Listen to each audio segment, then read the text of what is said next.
Hey, welcome to the Love Shack. Here we are again. It's a little place where we get together, explore fresh perspectives, eavesdrop on juicy conversations to discover the things that really matter while having a little fun along the way. This is episode number 88, and our plan is to talk about psychedelics and how they help in your relationship, or maybe do they help in your relationship? What do we know about this? Our guest has been delayed a little bit. We're hoping that he'll join us. And if not, then we're going to pivot really, really quickly into a different conversation. But let me set this up for you, because the conversation of psychedelics has been high on my mind for probably the last 18 months. It's coming more and more into the world of therapies and healing from trauma, mental health, PTSD, depression, anxiety. There's a lot of great benefits that we're starting to uncover, and there's a lot of research that's going on in its behalf. The reality is psychedelics have been around for thousands of years, and they're becoming more and more mainstream. And perhaps like us, like me, in this 18-month journey on my own, you're wanting to have some conversations about, come on, give me the deal. Are they safe? Are they not? Are they legal? What are they? How do they work? Do they really help our relationships? Can it really help us improve the quality of my life with a significant someone and with myself? And what are the risks and potentials of psychedelics? What do I need to be aware of? And, we usually find us as human beings in two camps, right? We're either like very pro, yes, they're amazing, they're safe, and oh, no. See, we can't go there. They're addictive, etc. So they bring up a lot of conversation and a lot of polarizing conversations around this topic. And so we're going to hopefully dive into a conversation on that right after this short break. We're Tom and Stacey Bartley, and we'll be right back to answer some of these questions with our guest.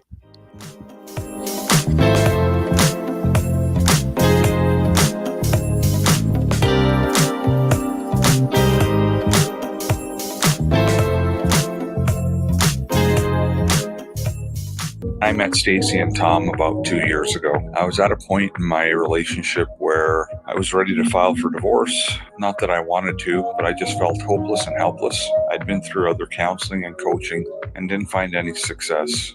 With Stacy and Tom's methods, I was able to eliminate insecurities, set boundaries, plant my flag, eliminate rabbit holing. I was separated from my wife for a year, and I have since moved back home for the last 6 months now. I still refer back to a lot of the teaching that Stacy and Tom provided, and it's helped me. It's well worth it.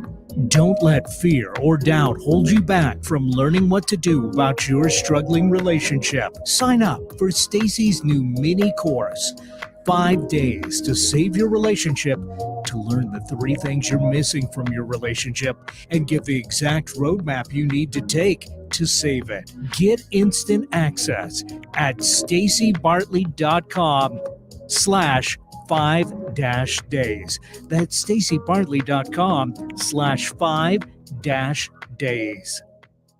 Are you ready to venture off the beaten path, expand your mind, raise your consciousness, and open your heart? Allow me to entice you with interviews with amazing souls from around the world. Indulge in history, mystery, science, and spirituality. There's weekly skin tips, live esoteric readings, and answers to life's burning questions. So come join me, Sakura, your host, intuitive medium and spiritual hypnotherapist, each Wednesday at 2 to 3 p.m. right here on KKNW for Love from the Hip. Hey, babe, did you know that the average couple spends only 2 hours a day with each other, and the majority of that time is spent eating, watching TV, and surfing social media rather than connecting with each other? And if children are involved, my gosh, it's even less time than that. I know, babe. That's why you created our conversation cards for connection, because they're the perfect conversation starter. So the next time you're sitting on the couch, rather than turning on the TV or grabbing your phone, pull out a card and get ready for some good old-fashioned laughter and love and connection. Yeah, you can get your cards at stacybartley.com. Hi, I'm Coach Debbie from Story U Talk Radio, and I want to encourage you to write your book.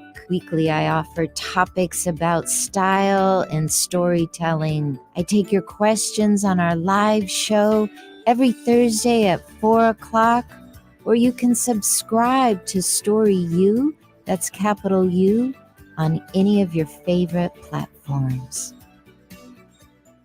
Hi, I'm Stacey Bartley, the author of my new book, Feeling Like Marriage is Dead, a divorce mediator's guide to ensuring a lifetime of love. In this book, I integrate a no-nonsense grip on reality with a compassionate understanding of human behavior to provide you with a systemic approach to marital bliss that is easy to understand and implement in your life. Read this book to find out how to make marital magic happen.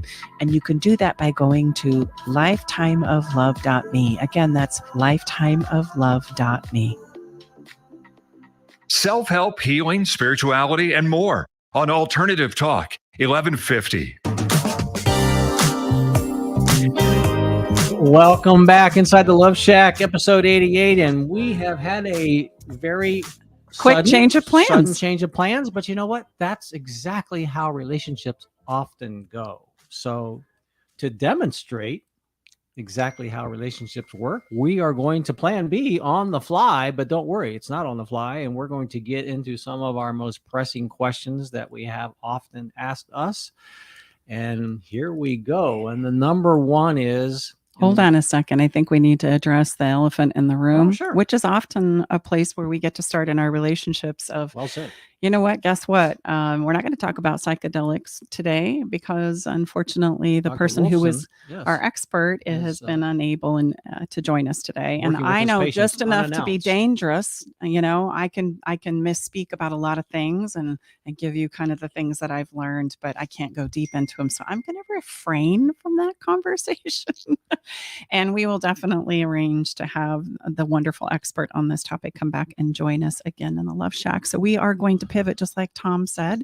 And I love how you set that up, babe, because this is real life. This is what happens in our relationships. You know, you get a plan going and you think you're going in one direction. And then all of a sudden you find yourself doing some version of what? Like, what the heck? This isn't how it was supposed to go, or this isn't how we're supposed to be behaving, or this isn't what we're supposed to be facing. We had such a grand plan. And you know, this really starts about the time we move in with each other, right? Well, there's a wonderful phase in relationships where we get to meet and create deep connection. And that wonderful phase is what I call the magic carpet ride. Or how about the honeymoon phase? Well, could you have the honeymoon phase before the honeymoon? Yeah, absolutely. You do have the honeymoon phase. When was our honeymoon phase? Do you remember me getting off the airplane and coming down the escalator? I do. That was pretty awesome. I do. And there was cute Tom in his sweater at the bottom of the escalator, and I couldn't wait to like kiss him. That was, I think that was the moment I knew I was going to fall in love with you. And, you know, back to our plans too. I mean, I would say even more charge and more trigger comes from when you know you have all the bases covered. So we'll just take it right to real life. You know, we have a very precise, I would say, onboarding system with our guests, but you know what? You know, the gentleman is a doctor and he's working with patients that unannounced to him he didn't know. So, you know, hey, so very real life, and even the best laid plans in our relationship has the opportunity to have to go to a plan B, and definitely has the opportunity to really, really trigger the you know what out of us. I can't say the word because we need to be radio friendly. Well, and that's a really good point because, you know, we forget oftentimes that we can pivot in real time. When the disappointment sets in, or the reality of how things are going to play out contrary to the way that we thought it was going to go, it's really easy for us to make up in our minds what it is we have to do in order to react to that. And then we feel like oftentimes, I know for myself and my clients, there's no other options, right? It had to go like this, or there's no other options. There's no other place for this to go. And we can get ourselves stuck in what I call a cognitive or a confirmation bias in our thinking, where it has to be either this or either that. And when we are in this or that, it's a great tactic to use for manipulation. If you'll notice a lot of sales, you know, happening in, well, are you in or are you out? Or, hey, are you going to move forward or not? You know, so anytime we find ourselves, and we even do this to our lovers, you know, so what's it going to be, this or this, right? Make a choice. And anytime we find ourselves in a situation like that as human beings, I want you to understand that that's manipulation, right? There's a lot of options between this or that. And in fact, if we think about this or that in a color gradient, right? What's the difference between black and white? Like, how many options are there? You know, thousands, if not millions. And that's true with our opportunities with navigating through the ups and downs of relationships. And as I teach my clients, it's the ability that's a practice skill to go from, okay, I don't want this. This is not what we were hoping for. This is not what we wanted to do, where we wanted to go. But what do we want to do now with the information that we now have? And let's move as quickly as we possibly can into a place of, this is what we want. This is where we want to go. This is what we want to attempt to create and go forward with from here. So we're doing this in real time for you, right? So you can see that, right? Yes, after we kind of, express that for a minute and get, very, very clear on what it is we're not wanting to create. That's the gift, because if we just flip it, it's going to be, hey, we can create this instead though, or maybe this would even work better. And that helps us to get up and get on with it and navigate through the inevitable surprises that are going to come in life, right? Unfortunately, there's a lot of risk in living, right? Really is. And there's a lot of risk in love. I would say the greatest amount of risk comes in our most intimate and loving relationships. And guess what? People that are, maybe giving you some guarantee or assurance, I would respectfully say that's just not possible. What you can get really good at is knowing how to clean up your messes and navigate the inevitable ups and downs. That really is the secret. That's our secret sauce. Well, and there's a lot of freedom in that, believe it or not, to realize and recognize, okay, there aren't any guarantees, but that really keeps us showing up as good as we can most days in our relationships. It also keeps us from taking our relationships for granted, which when we typically move in and we know that we're committed to creating a lifetime of love, we can get very, very complacent and we can stop doing the things that we used to do. Typically the spending and focus of time, that starts to kind of wane a little bit as we think that now we can turn and we can shift our focus on other things like making money and growing a business and raising kids and building a house and right, planning the summer home. And those are all really good things. But oftentimes what ends up happening is we lose sight of us, our relationship, and less time is focused there. And I can't tell you how many couples get on the phone and that's one of their complaints. In addition to communication, it's taking the time to communicate, to address how everybody's doing, what's working, what's not working. And we never seem to get into the conversation of what do we want? What do we want to do from here? Where do we want to go? Let's spend the majority of our effort and energy on that, as opposed to deciding who it is that was wrong and, going through the problem one more time and deciding who's to blame and whose fault it is. And we spend so much time there that we never get to any kind of a solution. That's a great segue into our first question here. Is that why you would say relationships fail in the sense that people that are either, joined together through marriage or some type of a ceremony or commitment to each other, that's why they choose to no longer stay together? What? It's not because we don't have solutions to the challenges that we face. We absolutely do. Any human being, if they're willing to, can put in the knowledge and information required to learn and then acquire the skills that are necessary to practice something different. We have the ability dynamically as a human being to do that. Why things go sideways is because we simply run out of emotional gas to stay in it, to keep working on it. We become depleted and we don't have an energy or desire in the tank, motivation in the tank, to essentially continue to look for those solutions. And we spend that energy, that precious emotional energy and motivation and longing for this to work in places that don't take us anywhere. And so we hang out there and we feel stuck, and and the longer we stay stuck, the more we risk running out of what I call emotional gas. And then I as we all are going to do as a human being, we throw our arms up in the air and go, I just can't do this anymore. And so would you say the majority of clients that we work with, many of them have waited too long? 100%. because it takes effort to turn things around, and there's going to be resistance, right? There's going to be a wrestle inside of us that we've got to get over or through, shall we say. And if I'm already out of emotional gas because I've spent 5 years in the same place of low grade pain, knowing that my relationship and myself as a person is breaking down, I'm losing all my emotional energy and motivation. And come on, let's be honest. I bet our listeners right now can take themselves to a place where you're like, man, I don't know if this is going to work. I don't know if I can do this. Not because I don't love you and not because I don't care, but because this is getting hard and I just don't know if I'm going to make it. And we can do that in all kinds of chapters in our lives, but man, there's nothing that drains our emotional gas tanks like our relationships with our significant other does. It can drain us really, really fast. And on the flip side of that, we're not very good at knowing how to refuel it. I like to think of it like pulling up to the gas pump, right? On a tank of gas, it might take you 15 or 20 minutes to fill it, but it'll take you 400 or 500 miles. So it doesn't take long to fill it. It doesn't even take 15 or 20. No, honey. I'm exaggerating. Well, 5? Because you don't ever get gas. I know, that's true. You always pump the Yeah. gas, which is such a gift. It's minutes, It's minutes, but it'll take you a long way. So you think about, I'm having some fun there, just a little bit. I agree. And so we operate a lot like that as human beings. If we will be conscientious, it only takes a little bit to refuel our gas tanks. And then it will take us a long way. Like a little bit goes a long way, but we don't have the ability to fill those tanks. The clients that we've worked with and continue to work with, they've waited. A lot of them have waited too long. Is there a common reason or share as to why they chose to wait the period of time that they did? Well, before they acted. It really is for many of us, because raising our hands and talking to somebody and getting help and support with our emotional pain historically has been such a taboo. And it's not really all that great to think about going to talk to a stranger about the challenges and problems that you have in our most intimate of spaces.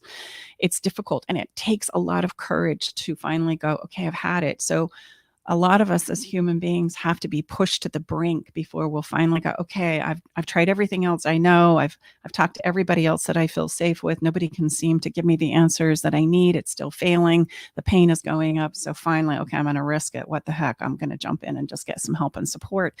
And unfortunately, yes, we have waited, if not months and months and months and months, most people wait years. And so we're pretty banged up when we get help and support.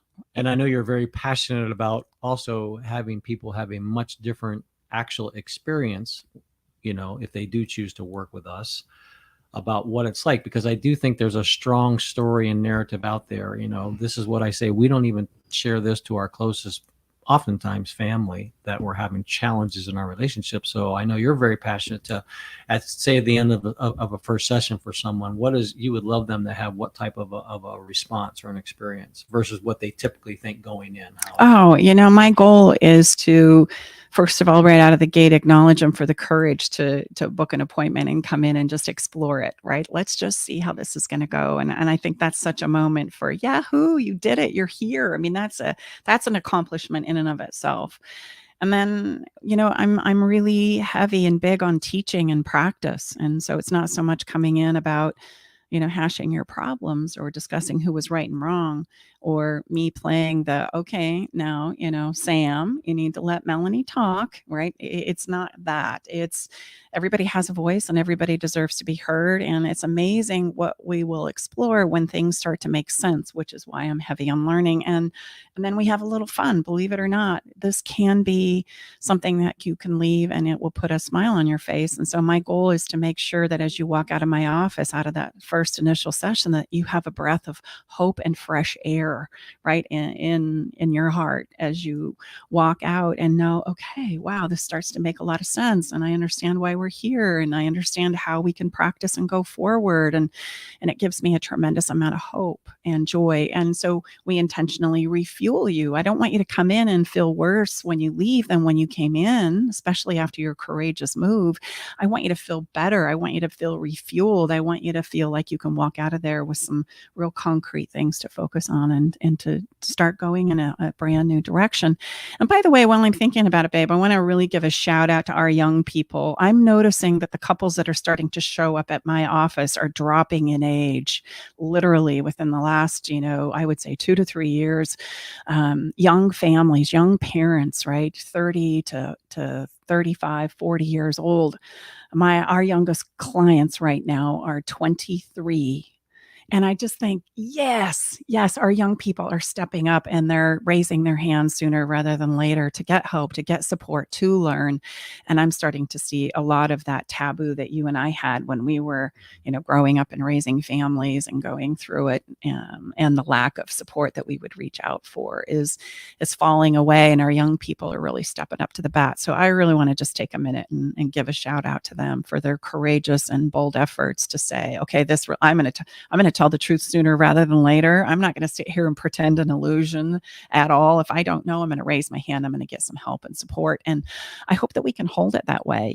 Therapy or what therapies, getting help and support when things are not going well. That just makes sense when you really think about it. And I would even, excuse me for interrupting, but I'm sorry, I had a real surge there. Yeah, you did. Even more important and more significant, and it's going to be a much better place, is to not wait. Meaning, let's look at other areas of places where I'm having a brain fade now because it's so strong.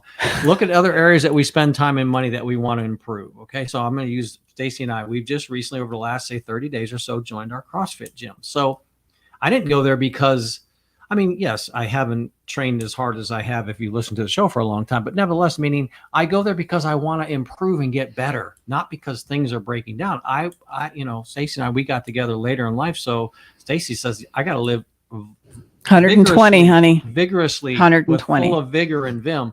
Yeah, but no kidding. That's for real. So I want to do everything I can. So my point there, and again, I'm sorry, that was very poorly put together. Rather than waiting, you could also step in. We have some clients now. This should be taught and practiced proactively rather than reactively. Mm-hmm. So can't overemphasize that enough, because again, like, oh my gosh, you must be having a lot of problems if you're going to have some help on your relationship. That's typically the response. If we have enough courage to share that with someone in our circle, oh man, like that's always bad news. No, I just want it to be better. Yeah. How about that? Yeah. Yeah. We have a cute little client that was just in my office yesterday, and that was exactly what she said. She's okay, I gotta go. I'm meeting with my relationship, specialist, and people go, oh gosh, that you guys really struggling? Are you going to be okay? Do you think you're going to make it? And she's like, hey guys, I'm going because I want to. I'm going because it makes me better. I'm going because it makes my family and my relationship better. I'm not doing it because I have to. So that's really, talk about passion. And again, it was so passionate that I flubbed it, if you will. But that's really ultimately where we would like to move people. And like, look, have it be because you want to show up and have it be the best version of yourself. Now, if you're listening right now and think, okay, that sounds good, but that's not where I'm at. In fact, I'm right at a place where I really need to decide if my relationship is over or not. Mrs. Bartley, what could you share with that person right now, that specific person that's listening? What could they wrap their arms around to give them some sort of certainty versus what you and I both know, because we've been through this difficult place of we call the land of maybe. What could you offer that person? Well, so the first thing I want everyone out there who's listening to my voice understand is that it's only a matter of time before all of us, every single human being in a relationship, is going to question and doubt the relationship itself. That is very human of us, especially when we start to bump into challenges. And it's inevitable that you're going to bump into challenges. Like, that's part of the journey. It just is. And it's interesting when it comes to relationships, we don't talk about that enough. Like, we need to normalize that conversation, because it is very normal and inevitable that you are going to have challenges in your relationship. And instead, we paint what I call Santa Claus story, that when you find the perfect person, or you're the perfect person, or somebody or everybody's doing it right, that there is not going to be any emotional pain or challenge in your relationship. That is a flat out lie. It does not exist, not in any relationship. And I don't care how it looks on the outside. That is just life. You would not expect to live a life physically without any pain or risk. And so it is with our emotional selves as well. There are going to be inevitable ups and downs, which puts us in a place where every person who is madly in love with their person is going to find doubt around the relationship. Doubt within themselves. Can I pull this off? Can I make this happen? Right? Am I doing my part? Can I hang in there? And doubt in their partner as maybe the partner goes through some challenges, because there's nothing stagnant about relationships. As the years tick off, you are going to change as a couple. You are going to change as individuals, which is going to impact everything. You're going to go from being new in relationship to having some years under you. Many of us are going to have children or raise children, and then those children are going to leave and go off to college, and then you're going to be faced with, empty nesting it, as we like to say. And then what am I going to do with myself then? And then we have, a myriad of things that, financially, physically, emotionally, mentally, as we ride this no guarantee, right? Lots of risk life journey. So someone is bumping right up against that place that you and I, again, both know very well, very difficult, most difficult place I've ever been in my life. Really, really questioning, like, is it possible? Is this thing over, or should I just stick it out, or I'm done and I'm leaving? Yeah. Well, number one, we tend to react and make those decisions when we're in the heat of pain. So deciding whether you're going to stay or go is usually just pushed off and pushed off and pushed off till I'll make a default option in the heat of the moment. And then it prevents me from really gaining all the benefit I can from what we've put in this and the experiences that we've had, and acquiring what I call completion. We leave that relationship mad and angry, typically wanting somebody to pay, or really feeling guilty and shameful and imploding on ourselves. And we've missed the opportunity to really learn, discover, uncover about myself and about how I show up in relationships and about how to navigate them. So it's so not about whether it works or not. It's more about, do you have two people who are willing to invest in it and learn and grow? In fact, I have 3 questions that are pretty profound to give you like a litmus test about, okay, do we have something to work with here? And the first one, and they are in order of priority. The first one is, do I want it? Do you just want it? Not because it's going to give you financial gain or status or have anything to do with any side benefit, but you genuinely just want this. And you may want it for yourself, or you may want it for your kids and your family, right? You want this to go well. You want this to work out somehow. That's question 1. Number 1. And number 2 is, you're willing to attempt to let the past go. What we tend to do with our past is it becomes the benchmark of what's possible in the future. And so if we can't really acquire the ability to, and it happens in little teeny tiny steps, let the past go, it continues to be the benchmark of what we think is possible in our relationship. And we won't explore anything beyond it. When somebody proposes a new idea or a new way of doing things, it gets shut down by things like, oh, that will never happen. Oh, they'll never do that. Oh, they'll never go there. Oh, no way, I'm not doing that.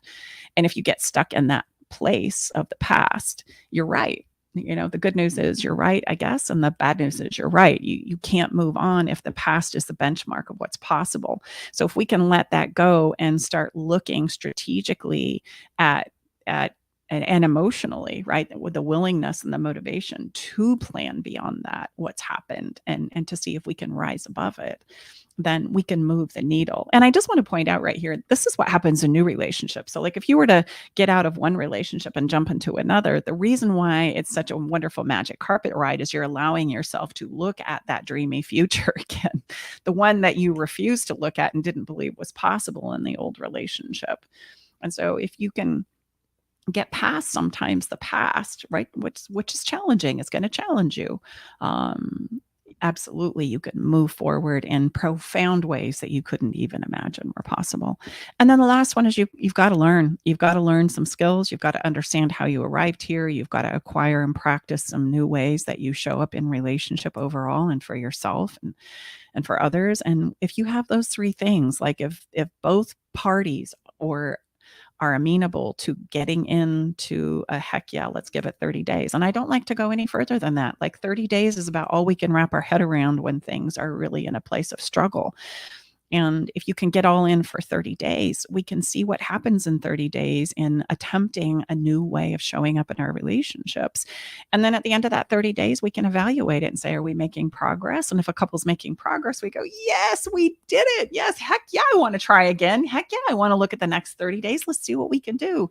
Or I start to understand, oh, I see. I understand why I'm not willing to show up and participate, or my partner's not willing to show up and participate. It's just not available, not because we don't care about each other or not because we wouldn't love for this to play out differently, but it starts to give us that place of understanding and completion, right? So those 3 questions are really a great benchmark or litmus to say, yeah, if I can get a yes, yes, yes for myself and my partner can meet me there with a yes, yes, yes, let's give this a try. How about, We got something. I think we have, past clients and maybe even current clients.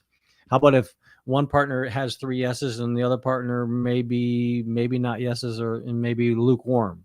And then I know we're very different where we'll start working with one person in a couple, one person in a marriage, one spouse, one partner. And many times that behavior change in that partner that's working with us will be the incentive for the other partner to step in that maybe initially was hesitant. But how about if we've got one partner, yes, 3 yeses, and the other one, 3 maybe so's? Mm-hmm. Oftentimes what happens is the process will start because the person that's really in and says, yes, I want to go for this, needs to have that experience of really doing all that they can to see this through, to work on it so that they themselves can be complete. That's important. Sure. And as the other person comes along, right, or shall we say is feeling a bit drug along for the ride, there, one of 2 things happen. I've seen both. They get motivated and all of a sudden get all in, and they're more impassioned about the process than the person that brought them in, their spouse or their partner that brought them in. Or they continue to realize and get more and more clear of like, yeah, I can't do this. This ship has sailed for me and I just can't enroll myself or motivate myself to get back in and do what I know needs to be done to turn this around. And, if we could, as disappointing as it is, that's going to be a natural part of relationships, the ebb and flow of relationships. Like I was saying, we all have different places that we arrive at with inside of ourselves. It's so much more an individual journey in relationships than it is a co-creative effort. And yet we lose sight of that and tend to focus on what our partner is doing and not doing, and lose complete sight of myself, which is the only thing I can bring to the table. And so how I like to describe this is we feel complete when I know I've done the very best I can at making sure I'm doing my part in showing up at what I call the relationship table. And then I get to see if my partner can meet me there. And if they can't meet me there, it doesn't mean that everything that you've created or the experience in and of itself was all for naught. It wasn't. There is no wasted experience in relationships. Every experience becomes a byproduct of who you are now and the understanding and growth of us as human beings, right? It's going to contribute to who you are now and who it is you're becoming. And so much more of it is about knowing that you've done your piece, right? And taking an ownership and responsibility for that, even if it is you get to the table and you realize, I can't do this anymore. That's an honoring of self. It's very difficult to lay that card on the table, but so much better to do that than to continue to live in the pretend and illusion, because we all know that you're not there anyway, right? Emotionally, we know that you're not as in to the relationship as we would love you to be. And how freeing that is to some degree when all of a sudden what you're saying and how you're showing up becomes congruent, right? Instead of this disconnect where you're saying one thing, but you're doing something else, or you're showing up in a different way. Let's have some fun then, and let's jump to the other side of the relationship journey. How about if someone is listening right now and he or she is saying, I think I've met the one. In fact, we're thinking of a family member right now. Yeah. That's a wonderful story. So how does one know when we have found the one? Well, I think it's fun to tell the story. Let's tell the story a little bit without violating any confidences. Dear family member who's later in life, who ended up having the opportunity to meet another wonderful person that we've all known for many, many years in the family. And there was literally a moment where we didn't know if they were going to allow themselves to explore it. Like there was a ton of conversation that went into, oh, no, I can't do that. I can't allow myself to go there. Although we could all see that there was this moment of attraction. And it was so precious when finally our family member mustered up the courage to just try. So much of that is just try. Our heads shut us down so often. They really do. It's more of a head game than it is, right, an actual playing out of circumstances. And so he finally mustered up the courage to go see, and of course, in a matter of weeks, fell madly in love, and now can't even remember or wants to remember what his life was like before he met this beautiful soul. And it's just so fun. And Tom and I have been living our first years vicariously through them. And that's what love does. That's why we love to see kids enjoy Christmas, for example. We all get to relive those moments for ourselves. And so as we step in, the conversations quickly turn to, okay, how do we keep this going? How do we keep this feeling that I'm having right now alive? And that's a fun place in the journey. I love to do premarital stuff. I love, love, love that work because everybody is so excited and delighted. It's not like pulling teeth, or convincing them that it's okay to get help. They're wanting to get help because they want to keep this fresh and alive. And there are things that we can do to keep it fresh and alive. But even in that space, you're going to have doubts. Even in that space, you're going to question the relationship. And it's not about not having those fears and doubts because it's going to be the case. It's about how we handle them that makes the difference. It's about not taking them out on each other. Like if there was one cardinal rule for relationships, it would be you don't get to take your pain, your frustration, right, your disappointment out on your partner. We have to wrestle with those things ourselves. And the difference maker, just so you can see the very subtle but very, very important nuance that I'm speaking to here, is the difference between me saying, I can't believe you just did that. I can't believe you just said that. You've crushed me. This is all your fault because I'm hurting. The other option is to say, my feelings are hurt. I'm feeling sad. I want you to know, would you help me with this? I'd like to do this instead. And we can still talk about the things, but I don't get to push you away. I don't get to punish you for the pain and the insecurity that I'm feeling with inside of myself. I'm taking responsibility for that. And it doesn't mean that I stand there and I take it and take it and take it and take it. That's not what, if that were the case, if somebody is coming at you, some version of, hey, I want to hear what you have to say, but not like this. I'm not doing it. You don't get to do this. You don't get to treat me this way. So there's places and skills and emotional practices, or what I like to call an emotional push-up, that we can learn and do that keeps us in a position where we can talk about the tough stuff without taking it out on each other. And I think that's probably, if I were to point to anything that we do a lot of and help couples do, it's that. So we've met this special person, and these initial periods, we're having a lot of ease in navigating maybe the first bumps. Is that maybe one that's like, oh gosh, okay, that's a fun, different experience than maybe what I've had before? I mean, so what's that kind of, what was it for you and I, that we had this certainty, knowing that we thought we had found something quite special that wanted us to continue the path? Mm-hmm. Well, I think for most couples, it's I feel comfortable with you. I feel safe with you. I feel like you get me. I feel like we're going in the same direction, and that's big. And I would say too, I would say creates an environment to bring a better version of yourself when you're with that person. I mean, I always say, Stacy created our lease option contract for love, to continually challenge me to bring my A game every day, meaning that piece of paper. Again, we're not anti-marriage, we're married. But before we got married, first couple conversations Stacy and I ever had, 11 years ago, I just want you to know I never have any intentions of getting married again. Is that a deal breaker for you? I said, no, it's not. So, but the lease option contract for love is something that, again, Stacy says, not interested in having a relationship based on obligation. Mm-hmm. So I had done that. I had done 2 marriages based on obligation, and knew that wasn't the way to happiness, that actually suffocated me and it suffocated my partner. And it just didn't last the long haul. That was like the quickest way I was aware of to break down. And that was long before I started studying human behavior and So, I mean, various so does therapies. this relationship and the people involved, help bring a better version of yourself? I would say that's a good indicator. I know that's what I've always felt with you. It brings a better version. It challenges me to bring my best, behavioral game, best integrity game, best everything game. Yeah, it's a place where when we fall in love, it's a place where I so want this. Like there's just something about it that I can't stop thinking about, that I can't stop dreaming about. And I just know, right? We get to this place where emotionally we just go, I just know that this is going to be incredible. And then it starts to play out, and that's where it can get a little interesting, where we're going to bump into surprises. Those are going to be part of the deal. Well, that's a great. How about this one then? As we start to kind of wrap up our frequently asked question episode again, is how about jealousy?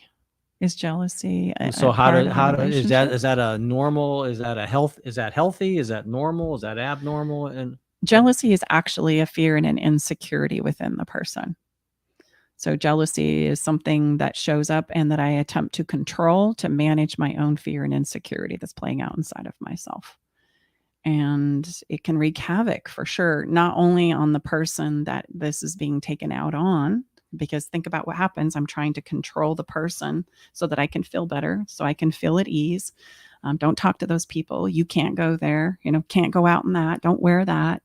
I saw how you were looking at that person at the party. I saw you, engaging. Don't you tell me any different. Those are all examples of fears and insecurities that are being acted out on the person who's feeling that fear and insecurity within inside of themselves. And it's not going to go well, because you're going to find, as the person who's jealous, you can't control a person enough to manage that. In fact, almost the more you start to control them, the worse it gets, because it didn't take away the emotion within inside of yourself, right? They start complying and going along with, and then there's another thing that you've got to control, and another problem that you've got to address, and another thing that's playing out.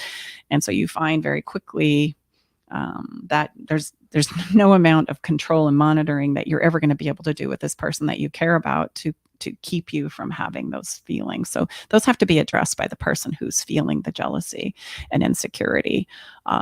And it absolutely is doable. And it's hard sometimes for the person to take responsibility for that, because they want to continue the illusion of thinking that if I just control and manage this other person, it's going to all work out for me. And then I don't have to look at myself. I don't have to take responsibility for it. I don't have to address it. I'm just going to try and control and monopolize you.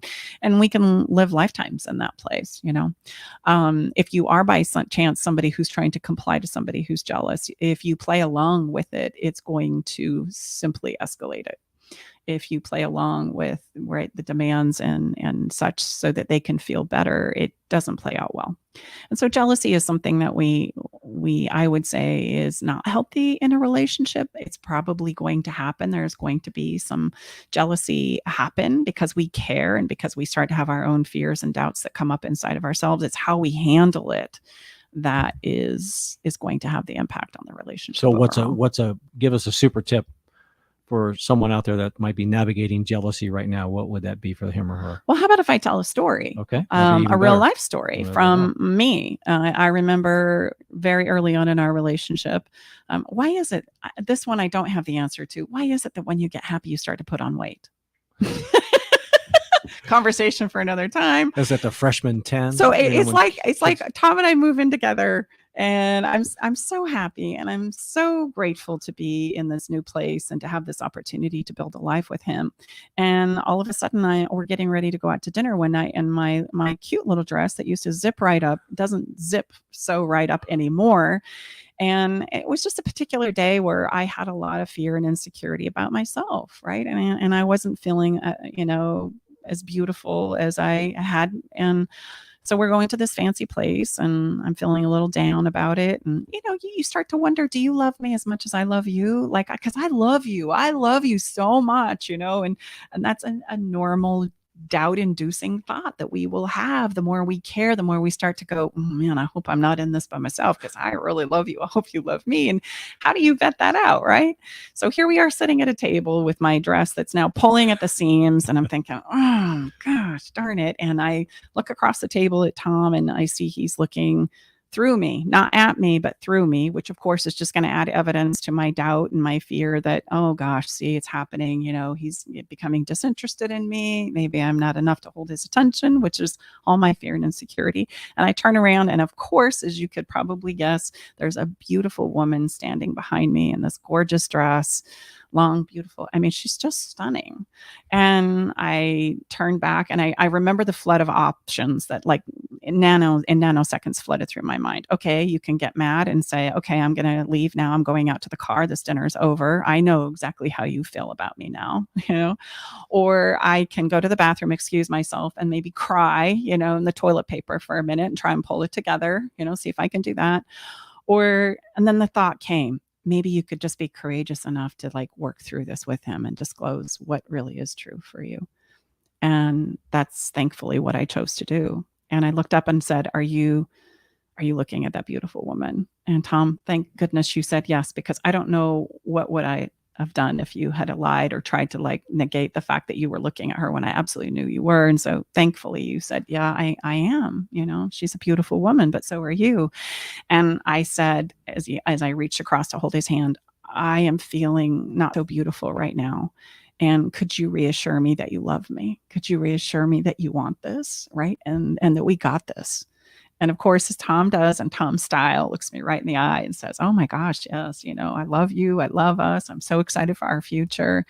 And then I said, okay, I want to put this on steroids. Like, I really want to shut this down. Can I come around to your side of the table? And as you hold my hand, can we check her out together? And he's like, yeah, well, that's a great idea. Come on over. And so there we were in this restaurant checking out this beautiful woman. And Tom's like, gosh, Stace, you got a dress like that. Why don't you wear it? Why don't you put it on? I love that dress. Oh, you do your hair like that. And I bet you got a pair of shoes like that, etc. And this conversation that started out as fear and insecurity, and yes, a slash of jealousy, quickly turned into the best night and the greatest sex we had. Like, we came home and just had a great time. And so I want you to see that fear and insecurity can be worked through like that too, as long as we're willing to take responsibility for it, instead of I could have, shamed him or taken it out on him.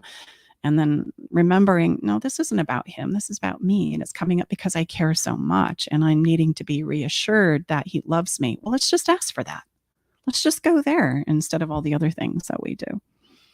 So, okay, I guess we need to wrap this up and maybe take a quick break and come back for a little bit of fun. Yeah, and I would just add, yeah, absolutely. And if you or people in your circle of influence, family members, neighbors, colleagues are navigating some of these very difficult questions, I would encourage you to share this episode with them.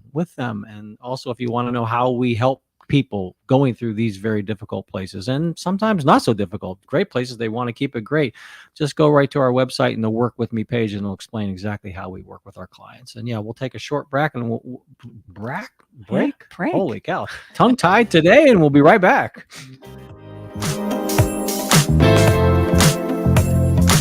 Hey, babe, did you know that the average couple spends only 2 hours a day with each other? And the majority of that time is spent eating, watching TV, and surfing social media rather than connecting with each other. And if children are involved, my gosh, it's even less time than that. I know, babe. That's why you created our conversation cards for connection, because they're the perfect conversation starter. So the next time you're sitting on a couch, rather than turning on the TV or grabbing your phone, pull out a card and get ready for some good old-fashioned laughter and love and connection. Yeah, you can get your cards at StaceyBartley.com. Get your daily dose of variety. Alternative Talk 1150.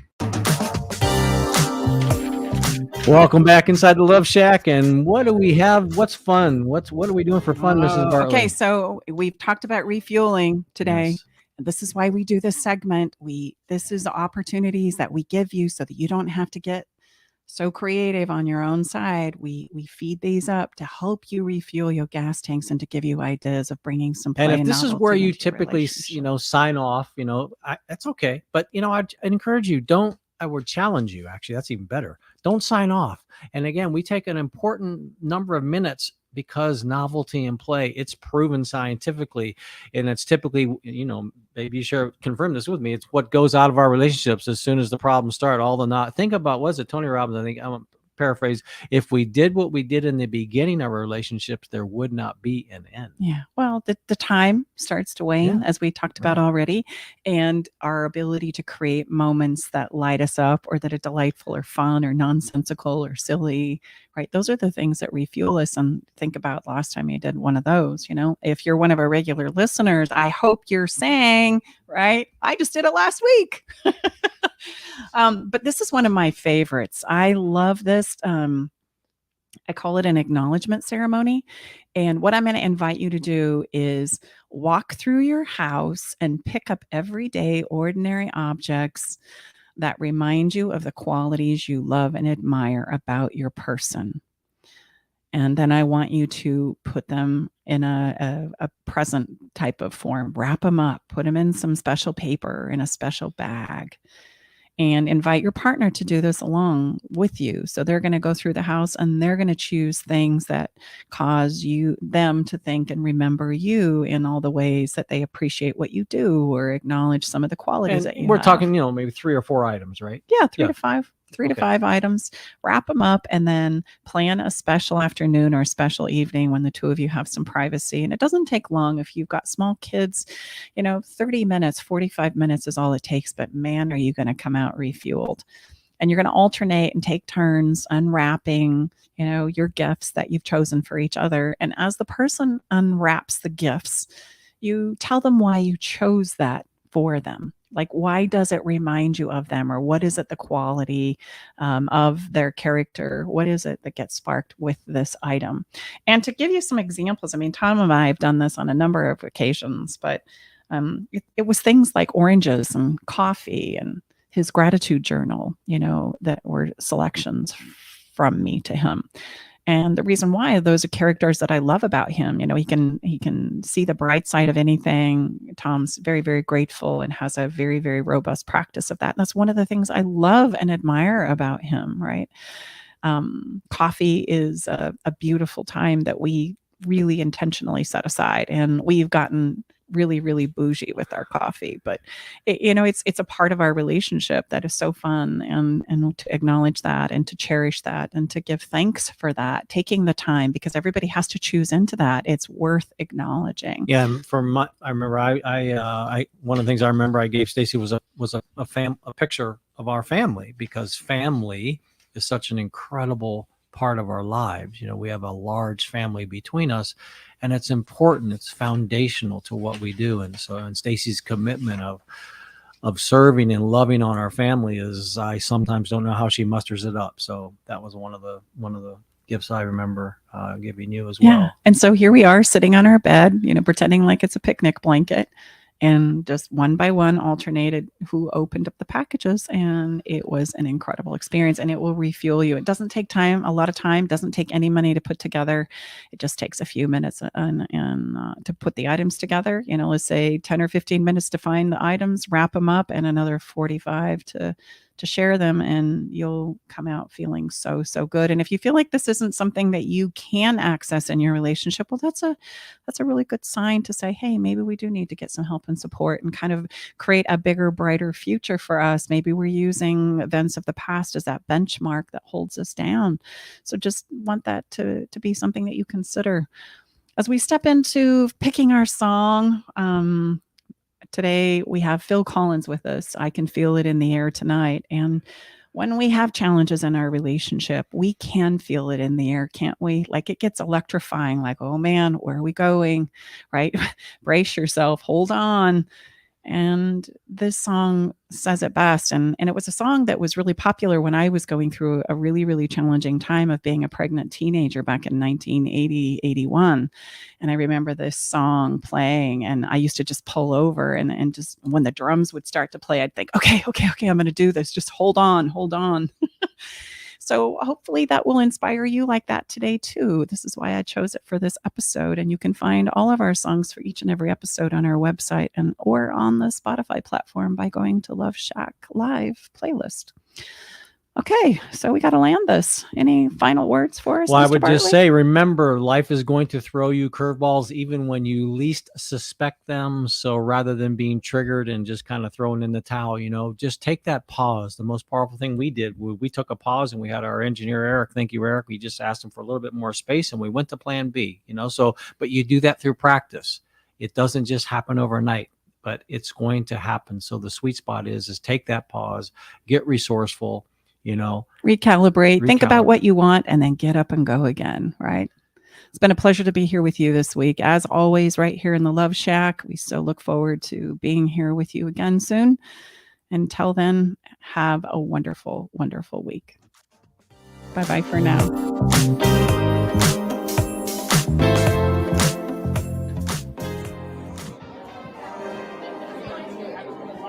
Thanks for joining us today in the Love Shack. We hope you came away with something that made your toes tingle. To learn more about everything you heard on today's show, go to stacybartley.com/podcast. Love the show? Help us spread the love by sharing the show with others. Okay, everybody, time to go. We got to close the doors to the Love Shack for this week. You don't have to go home, but you can't stay here. Come back next week, though, and join us for another edition of Love Shack Live with Tom and Stacy Bartley.